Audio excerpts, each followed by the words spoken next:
अच्छा, next head पे आ जाते हैं। सिंपल थियोरी है सारा। Firms and production, demand for FOPs, factors of production की डिमांड मेनली किस पर डिपेंड करती है?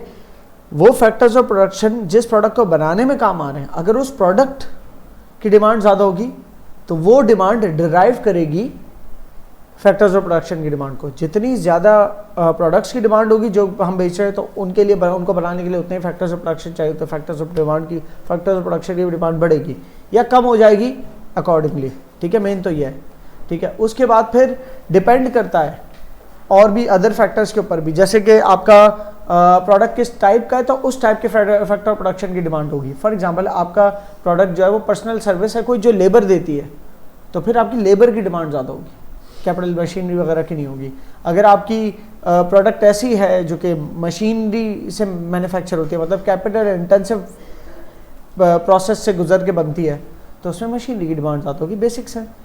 और इसी तरीके से आपके substitutability of the factors of production, अगर लेबर सब्सटीट्यूट की जा सकती है मशीनरी से तो लेबर की डिमांड नहीं होगी, मशीन की हो जाएगी।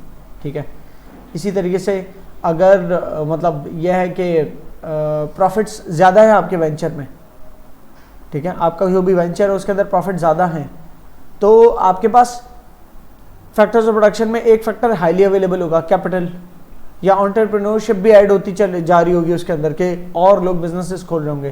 तो ये तो अवेलेबिलिटी की बात हो रही है बहरहाल, लेकिन डिमांड कब होगी?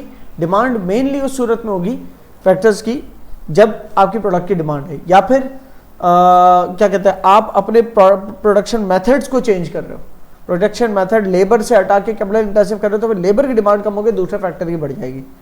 सही है, या डिमांड गिर कब सकती है फैक्टर्स ऑफ प्रोडक्शन की?